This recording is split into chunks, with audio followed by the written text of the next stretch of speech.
Hi and welcome to the Andy Gorman Golf One Putt podcast, and we're here for our round two, fifth hole. I'm here. I'm not alone, of course. Got my little gruesome twosomes here. It's Gareth. You're in my studio. I'm just doing some cleaning. For you, getting ready. Screensaver. It's got me moth out in the Dyson. When you get well, you've done a good job by the looks of it. It looks nice and clean. Definitely looks cleaner than the last time I was in. But yeah, as we have gutted it, we're now about to restock it, get all the new equipment in, which is going to be great. I'm looking forward to getting back into the studio this week for my custom fitting sessions. And obviously consultation, data point collection and analysis, and we will get get folk rolling the ball again, nice and efficiently. I can't wait. As much as I love doing the remote platform programming, analysis, etc. There's nothing beats being face to face with clients, even if we have to do it behind masks these days. It's still great to have folk in the studio and be able to work with them specifically on their needs. And seeing the improvements firsthand, it just can't be beaten. So, trust you had a good weekend. Did you manage to get and watch any golf? Yeah, I did. Yeah, I enjoyed the golf. I missed that there was nothing from the States, really. I don't know if you saw a little bit of the match, the Mickelson match with Charles Barkley. I didn't know. It's, I actually like the fact that, the PGA Tour is not bigger than Thanksgiving. I think that's, I think that's great for the guys and girls to get back to the families and spend some time, as Thanksgiving is a big celebration. For those of you that don't know, for those of you who follow from this side of the pond, it is great, and I think it should be preserved as a family time and a great opportunity for folk to get together. So I really do, I really do think that PGA do very well to sort of allow folk at least a week off, and of course then Christmas. So 50 weeks of the year, I think, is more than enough. We don't need 51 to be playing.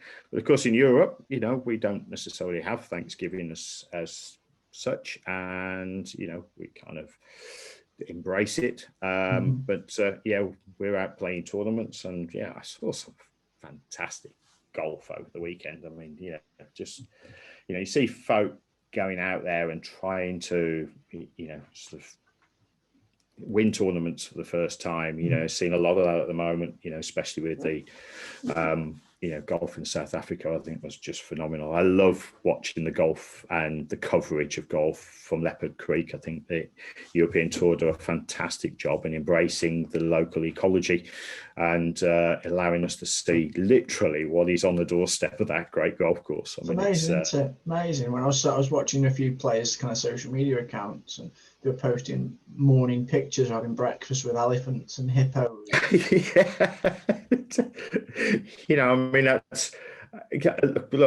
That's living in the wild, but they haven't shut it out. Of course, I think there's the odd creature, or that's a little bit more than a critter, that should be the other side of a fence or river. But I think it's great. Now, I haven't got very many bucket list golf courses, to be honest with you, of courses that I would really like to play or visit, apart from the obvious ones. But for the not so obvious ones, Leopard Creek in the Kruger National Park has to be up there. And certainly for me, I mean, I'd love that opportunity. I think and I think it would be a very difficult decision for me to make if I was doing a trip to set up somewhere which is accessible for players to go to. So, maybe a St Andrews or, or a Pebble Beach, or the Sandbelt courses in Australia. I think it'd be very difficult not to have an option for Leopard Creek and, and the safari. I mean, I think golf and lifestyle go together, and I think it would be a fantastic opportunity to be able to do that. And certainly, I'm sure those in the audience, if they would like their bucket list golf courses to be added to, list of trips.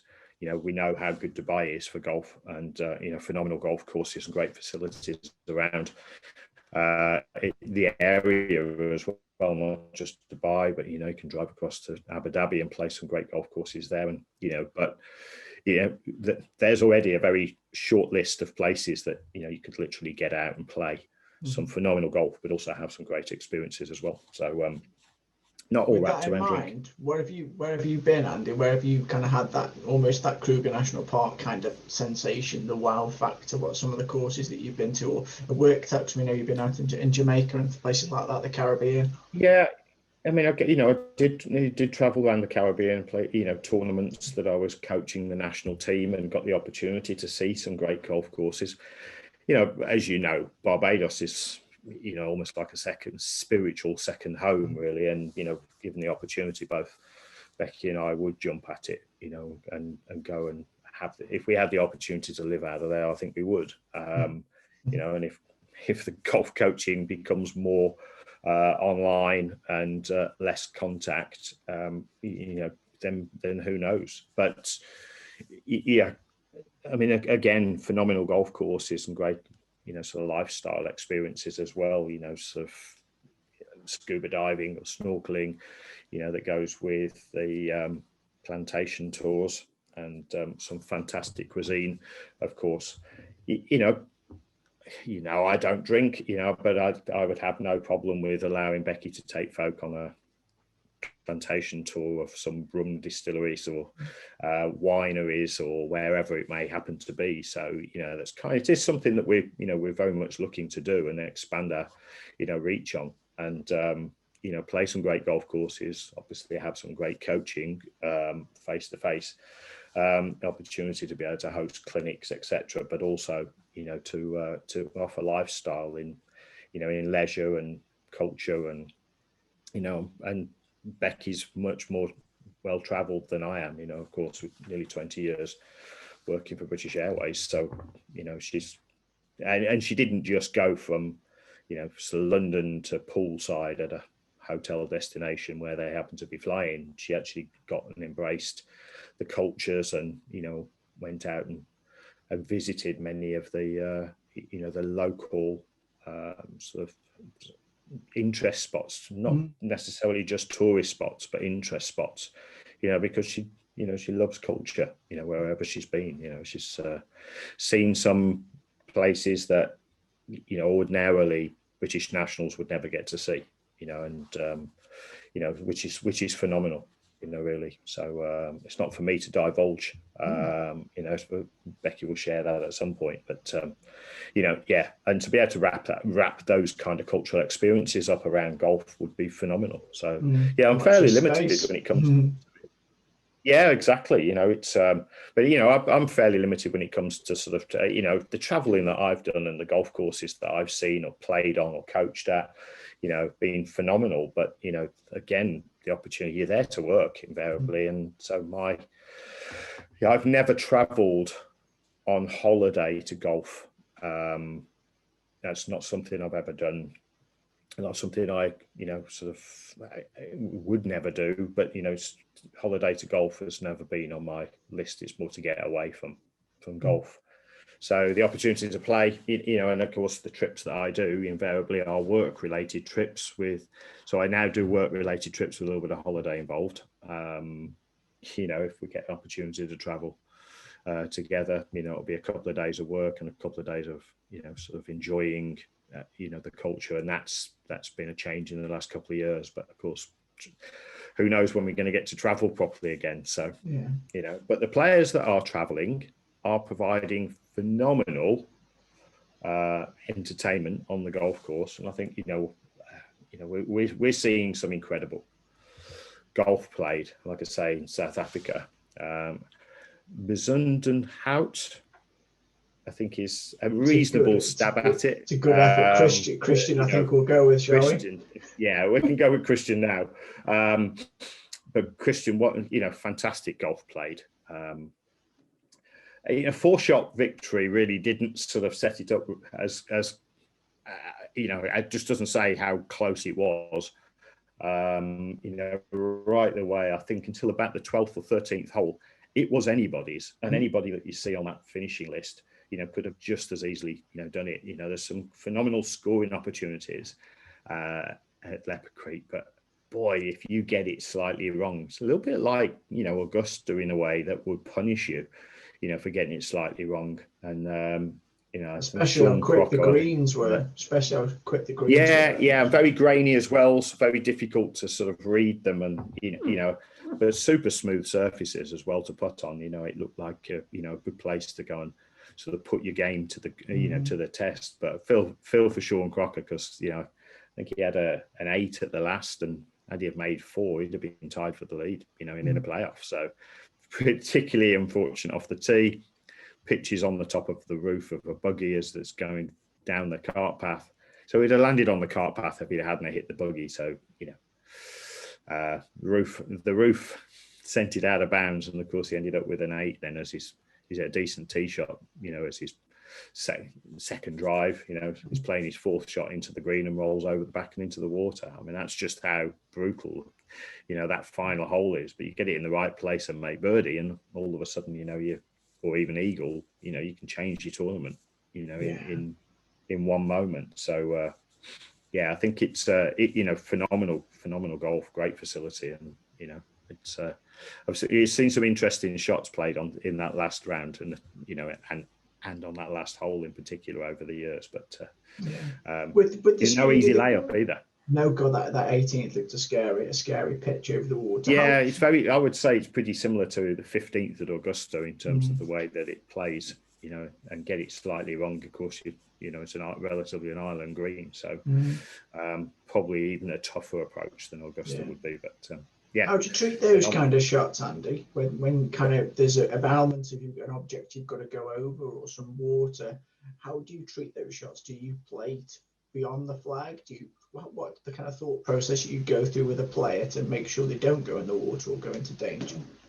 Well, I think your biggest challenge on that particular hole is that you can't play beyond the flag, you know, and you can't play to the fat of the green because the green's angled as well. So, you know, and I've not played it, you know, I've not seen it, but, you know, the angle seems to be, you play a little bit left and you know, you get over the water easier, but then the water behind the green is closer. So you pull it. Of course, we know that tends to go a little bit further. He puts a premium on playing the shot from the fairway, so that you can get control on your spin. It's a green that's really designed to take a short iron approach shot easily, but again, you're playing it off a slightly downhill lie. So, you know, again, the premium on strike is important. So, yeah, it's how do you approach it? You approach it on the basis of where you stand, I think. You know, I don't think you can stand... If you don't flight the golf ball up enough and your ability to stop the ball quickly enough, then you don't play that shot into the green for 2.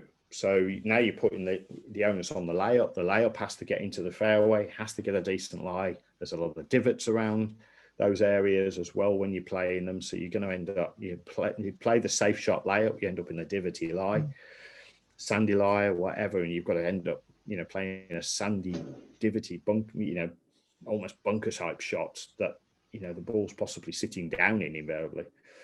So it's never really, you know, there's no such thing as a safe or easy layup. So it's one of those. I think it's a great hole for an 18th. It's the risk reward. It puts the onus on spin control and flight, and you know, and obviously you're doing it under pressure if you're trying to, you know, to win that tournament. Whether you're trying to get into the winning position or you are in the winning position, you could run. Look, you know, just as easy for Christian to have made 8 or 9 at the last as it was for Sean Crocker to do so. You know, and it's yeah, you know, and that's where the challenge is, of course. You know, it's just as easy for anybody. It's going to have to play those shots. You know, one makes 8, the other makes 4, and you know, the difference is a 4-shot victory. You know, albeit, you know, at that point in time, you know, they were in different stages of the round, so it wasn't quite as definitive as it was. But you know, yeah, it's just sometimes there are really difficult holes and you've got to negotiate them. And sometimes you have to negotiate them by the seat of your pants. I mean, that's you make the decision there and then based on where you stand in the tournament. So yeah, exactly that. Shall we go a little bit closer to home? Shall we go to Mallorca? I don't mind we going to could go to Mallorca this Mallorca. I time. think the weather's not so good. It doesn't look very good. God, dear me. I mean, playing golf in long pants and, for our friends over in the States, playing in trousers and skins, because this was the ladies' European tour. And wow, Emily Petterson, 3 on the bounce. What an incredible 3 weeks that girl's had. It's hard to win on the bounce, a little bit of travel as well, but it's hard to win on the bounce. It's hard to win and sustain where you are, the euphoria of the win. And I've never had the pleasure to be able to do so, in multiple round tournaments. I've won a couple on the bounce, sort of, one day events, etc. And it's great experiences, but my word, to play in, sort of 54s and holes, etc. and 72 holes or whatever the girls were playing, in their different events, just incredible to keep that going. And of course, she had a dad on her bag, which was great, and you could see what it meant to her, not just to win, but to win with a dad on the bag. And I get that one. But we see some strange golf as well, and the weather conditions can dictate what shots are going to be playable and what they're not. And playing on the Bermuda grasses in wet conditions as they're supposed to be played in dry, firm conditions, can throw all sorts of spanners in the works, really. And you see good players, exponents of a simple, straightforward shot, struggle with ground conditions. But Emily's just seems to, again, another 4-shot victory, was it? Made it look easy, but it wasn't. It's almost like she started thinking about it with 9 holes to go, I think, and just not struggled to get over the line. But I think her experiences over the last few years, where she's had her struggles, had a game in a tough place, had a head in a tough place by all accounts, being able to come out victor on that, makes her a very strong player. And of course, she's European, so we've got the Solheim Cupper, in there as well. So I think it's going to be, next year's Solheim Cup's going to be a strong team. But, it'll be interesting to see how she gets on in the US, playing for the US Open in a couple of weeks' time, I think.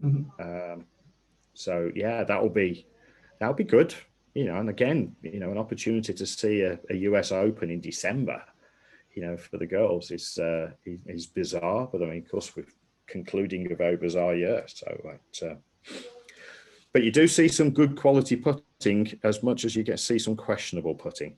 Yeah, who stands out for you, Andy? You're watching a little bit of the LAT, the kind of Rose series, now into the kind of race to Mallorca. Who stands out? Who's the kind of the player that really has got the all-round putting and short game? I've got to go with the Spaniard, Arthur Munoz. I think from a putting stroke, it's as solid as any of the girls, or more solid than any of the other girls. It's she stands in athletic posture. She allows the arms to hang effectively. She understands, whether that's conscious understanding, but she understands what athletic capabilities are on the greens.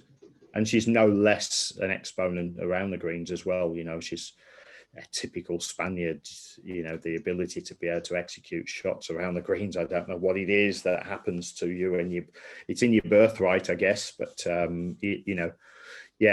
just think she's an all-round, sort of super, short iron player, and, but an exceptional putting stroke. And, of course, she doesn't hold every single putt. She'd win every tournament if she did. But, she has a really good, solid technique, and it's definitely something that folk can just turn to look at. And, she's easy on the eye. So, from a aesthetics point of view, sort of not a problem there. But, she does tick all the boxes. from a putting method point of view. And I think, you know, she does an extremely good job week in, week out with the putter. And I guess, you know, there are some greens that she likes more than others, but, you know, I have admired her, you know, sort of her putting, and, you know, and well, I admire a lot about her game, actually. I mean, she doesn't hit the golf ball very far. You know, she's not a big girl. She doesn't generate huge amounts of speed. She gets the hybrids out and the fairway woods into par fours, and, you know, and does a very good job. It's because she has to rely on a short game. That's why, you know, she's been able to make a career playing on the LET, which does not pay a huge amount of reward. You know, if you're not there in the top 5 to 10 players every single week, you are barely breaking even. So it can be a real tough existence. So, and I think that's something that kind of we've talked about a lot on the podcast of players relying on their short game. I heard another podcast with Matt Fitzpatrick the other day, and he was the argument about the Bryson effect and should I bulk up, should I not? And he had the argument of, well, I just want to keep points in play, keep giving myself chances, rely on I know how good my short game is, and give myself chances that way. Do you agree with that approach, Andy, for Fitzpatrick in particular? Yeah, I do. For every player that makes it, there's 1,000 that don't. That's and I don't know, that might be 2,000, like 3,000, 5,000. But so the odds on making it onto the tour, you know, you are ranked in the top, typically, let's just say PGA and European Tour, where there's 300 golfers every week get to play on those two tours. You are going to be ranked in the top 400 golfers in the world, typically, to play. Now, we know that will extend out. There's a few that aren't playing, etc. But you're in the top 400 or 500 golfers in the world. There are 25, 30 million golfers around the planet, you know. So the odds of you playing tour golf are going to be pretty slim. And I think if you were looking at the odds of, I mean, look at the odds on the LPGA tour. We wonder why, when we look at the leaderboard and we can see so many Eastern names, you know, sort of Korea and China and, you know, sort of Malaysia, and we look at those numbers, when we work out the fact that their junior program in South Korea has 3,000 golfers under the age of 18 playing off a scratch handicap or better. Yeah.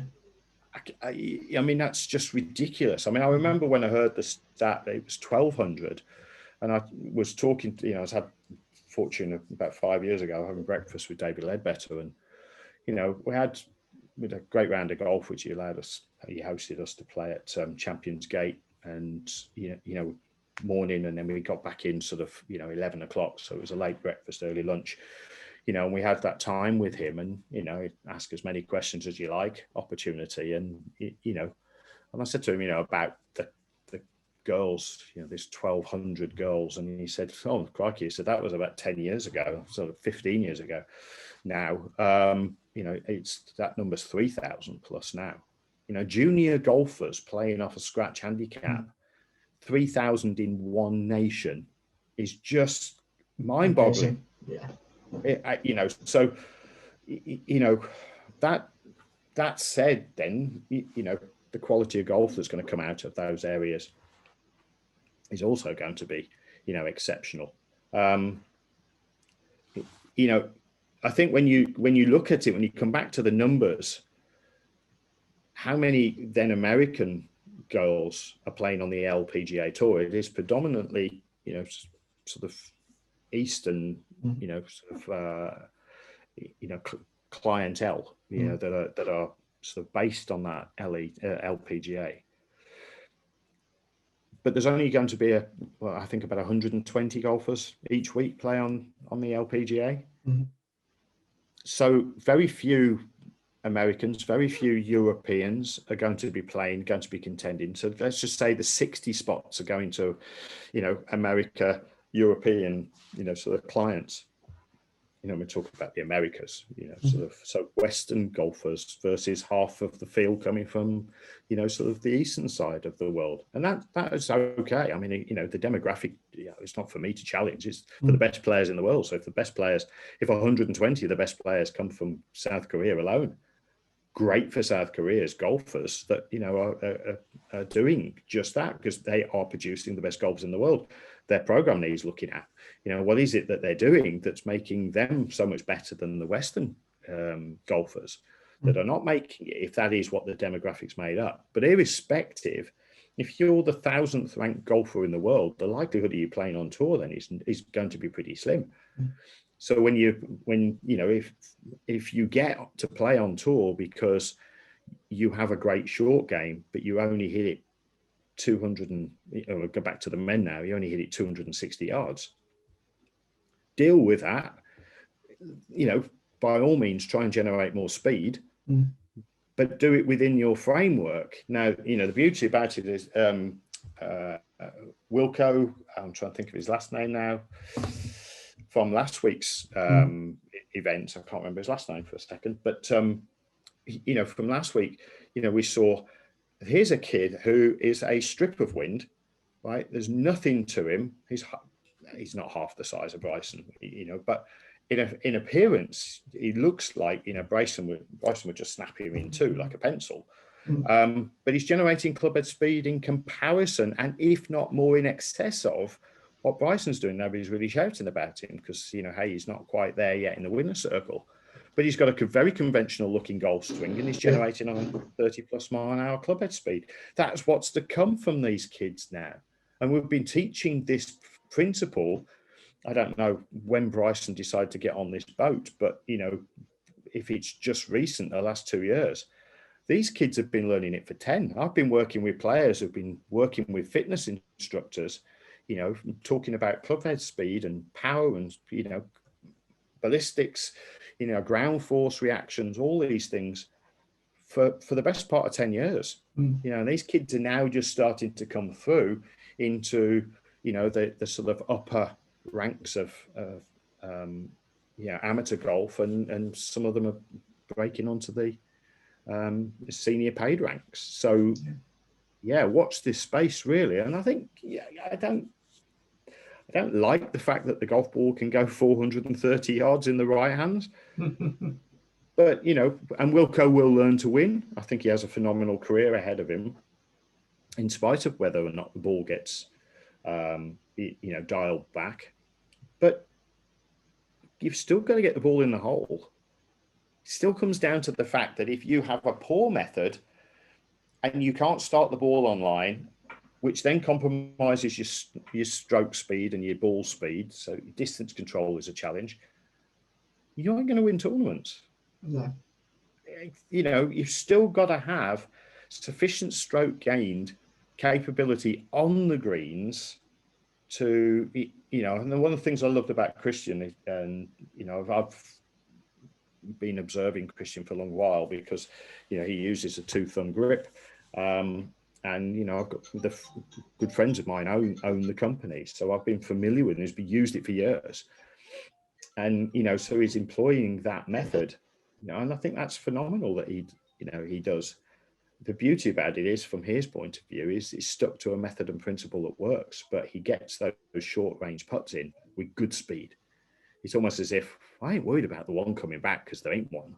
Yeah, because these greens weren't slow. They were 14.4 on the stimp meter, and he was knocking him in at some pace. They weren't anywhere else, were they? No, not at all. And I don't think I saw anything deviate from the middle line. So he knew what he had to do and got it done very, very nicely. So hats off to him. He's a very solid player all round. Like I say, I've kept an eye on his career. I don't follow too many players, shot for shots anyway, but kept an eye on his career, and just straight away recognised the name, be it through about 5 or 6 different interpreted formats. But he's a very good player, and sometimes I think when a player gets to win their win on home soil, or the win their national title, they go to another level. You know, it's almost like they've, I suppose for want of a better expression, gets the monkey off the back. You know, Leopard Creek in the National Park, boom. Wasn't meant that, to be perfectly honest with you, but you know, yeah, you know, sort of like feel that they can, you know, when they can win on their own soil, they feel like they can win anywhere. But he's won elsewhere, so you know, he wants to come and bring that back to home soil, and I think that was really good for him. You know, so meant a lot to him as well. That was the elephant in the room I was going to bring up, but we thought we'd miss that one out. Yeah, be careful as a giraffe with his neck sticking out, you know, poking his head over the top of your head. I think one of the things you know, we also have to be looking at is, yeah, we talk about putting all the time. And the thing that, you know, winds me up is generic coaching. Yeah.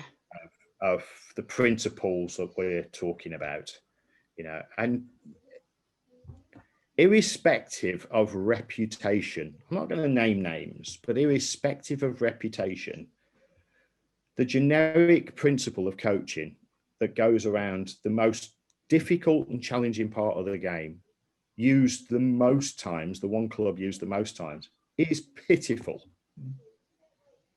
You know, we've shared a video this morning with YouTube, right? And we're not going to name names, you know, but talking about getting left hand low, I don't know a single coach, putting coach, specify, you know, if somebody who's specialist in their field who wants to use the hands, that the grip ultimately is not bearing on the hands, because the body should be making the stroke happen. So the movement of the shoulders, which focuses on the movement of the chest, effectively then allows the hands to swing from side to side, that then allows the putter to swing through the ball. Why on earth are we focusing on going left hand low so that the left hand can push the putter away from the ball and then pull the putter through the ball from a position where you are bent over, where you physically can't keep your head still, and yet the emphasis is being placed on the fact that the head is still in this particular method? I mean, it's just like, and then let's go left below right, because if we go right below left, we can't square the shoulders up and our forearms up, and so the path of the club will go left. But if we go left below right, then so we're going to go to the right. So if you're pulling your putts to the left, switch your hands around, because of course everything else is going to become more stable. You're going to rock the shoulders. It's just, I don't care how good you are as a swing coach, stop messing with the putting principles. One, when you don't know what you're talking about, because you're counterintuitive to what you're talking about. If you're going to be aiming to the left with your right hand low, then you put your left hand low, the reaction will be that you'll close, you know, and your path becomes in to out, you know, and we've seen that, you know, we've seen Rory do it. We've seen, you know, great players who struggle with their putting do these things, but you shouldn't be putting with your hands in the first place, you know. So your hands are just positioned on the club to facilitate the movement of swinging the club from side to side through the ball. The most important part of the putting stroke is the shaft plane, because that stabilizes everything. If the shaft is moving in plane, you know, with a variable, can have a subtle variable, and I expect it to be zero all the time. But if the shaft's in plane and it's hanging at 68 degrees, which is where an awful lot of good putters hang from, you know, around that 68 to 70 degree mark, then ultimately you can keep the face square to the path of the club. And it doesn't matter that the club face then is rotating through the ball at a rate that is equivalent to the path and shaft plane movement. So I don't know why it is that folks seem to think that, you know, trying to keep the face square is a good thing, because it's not. It's anti-human for a start, so it's anti-physics as well. You know, why do we want to create limits to things? If it would be for fear of it breaking down, well, why are you giving the hands over to the putting stroke then? Because the only thing that can break down, you know, is the wrists. You know, if you're putting with your hands, then the wrists can break. You know, and look, especially when you're holding it light. I mean, you know, it comes back to it. You know what we've smashed out there this week with the putting myths. you know, hundreds and hundreds and hundreds of copies of the Putting Myths went out last week. It's just like, wow, thanks guys for inquiring, you know. And if you haven't had it, you know, let us know. Contact us on the website at Andy Gorman Golf. In the top right hand corner, subscribe to the newsletter, and we've got a copy of it right there for you. You can do that. But you know, the Putting Myths, you know, they just need to get out there, you know, so folk can be liberated by them. And you know, we're not going to give them out. We're giving them out for free, so we're not going to stick them out on. But we're not going to stick them out on YouTube for you. You know, it's not what, you know. YouTube is you know, there's a lot of good stuff on YouTube, but it's very difficult to discern what it is. And I don't want it to get lost. You know, these essential nuggets of information that you need to be mindful of for putting, to improve your putting, guaranteed to improve your putting. You know, they're worth your email address. You know, so that I can help you with your putting, so that you can then ask me and ask Andy what it is that, you know, we need to know about putting. You know, what is it we need to do? And you know, the online coaching programs that's, you know, all of a sudden, you know, taking another jump forward with, you know, I had a dozen clients sign up to online last week. Amazing. So, you know, keeping things very, very busy. You know, we're talking about coming out of lockdown, but, you know, I had 2 international clients, you know, out of that over the weekend sign up. You know, the others were here in the UK who basically just gone like, yeah, look, come on, let's do this. Let's do let's do the international golf program. But because I'm at home, because lockdown's forcing us to do that. And, you know, it's quite exciting. The online coaching program is such a success. It's been 100% successful. You know, in the 6 years that I've been doing it, every single client has improved to the measure that they wanted to see improvements. And many, many, many of them, you know, 90+% have exceeded that. Yeah. With that in mind, just wanted to kind of touch on that. How have you found it as a business owner, as a golf professional, as a specialist during this kind of second lockdown we've had in England? How's the business coped? How have you coped? Personally, you know, business, actually funny, business hasn't really coped that well in the first 3 weeks. Last week, something just ignited, and I think obviously we've gotten our messaging out there right. You know, so we've got new clients signed up, which is fantastic. The first sort of 2.5 weeks, 3 weeks nearly, it was, yeah, just, you know, it was tough. I mean, the first week is like, right, okay, what's the strategy is going to be? You know, we didn't anticipate it. You know, it was, I suppose we did anticipate it, but it's like, when's it going to happen? If it's going to happen, will it happen this side of Christmas? Won't it happen this side of Christmas? There's too many questions, you know, around it all. And then, you know, of course it happens. You've got 4 days to prepare and you go, oh, great. So as much as we were ready, we still weren't ready because, you know, you know, but we were more ready than the first time around. But personally, you know, I've struggled with this one. I've struggled with the fact that, you know, I can't go to the gym, I can't golf, and, you know, and there's no sunshine. The 3 main things that, in effect, I suppose, apart from Becky and, you know, the kids, it's, you know, the thing that gets me out of bed each day, you know, is a bit of sunshine. That's okay. If it doesn't happen, then I've got the golf, I've got my clients, you know, I see people every day. But, you know, to be at home, the kids are at school, Becky's at work, that's actually been a lot more difficult. And I know I'm not on my own, but I'm actually saying it out there, you know, that I know you're not on your own when you've gone through it, you know, and I know what you're going through, you know, and there's a lot of people, you know, I am half full cup. As you know, I'm a very positive individual, you know, but there's been times where I felt a little bit empty, to be honest, you know, this time around, because it's affected a lot of the way that I would do things, you know. And I never thought 6 months ago, if you'd have said that, you know, crikey, Andy's missing going to the gym. If you'd have said that to me 6 months ago, I'd have poked you in the eye and said, get one, you know, get out of here. But, you know, no, I mean, that's, you know, I've missed it because, and the reason for going to the gym was medically, you know, required.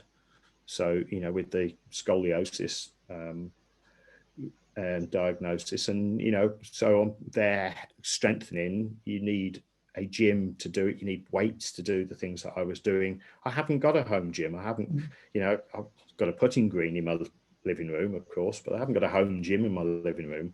And we've missed that. Becky's missed that as well. So, so that's been the toughest part really of this particular lockdown.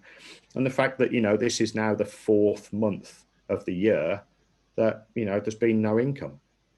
And, businesses will struggle to do that, irrespective of, the add-ons, the bits here and there that you do. Businesses can't do the things they want to do, survive when you're going in almost into survival mode, because of the time of the year as well. That becomes a tough thing. You're wrestling with that rather than actually, we should have been going into development mode for 2021. We've got big plans for the studio, big plans for the coaching programs, etc. And, you're sort of reeling around going like, what's the point in doing anything in the studio when people can't come in? So, all those things are, a challenge. And as you can see, the studio's right there behind you. And it's beautiful. It is, it's 800 square foot, 80 square meters of prime coaching, retailing, custom building, data capturing, researching, space that allows me to gain the knowledge and share the knowledge and, recover the those data points that are necessary for students to improve their golf going forward. So they've got something to look forward to, whether getting out in the winter or getting out in the spring or the summer.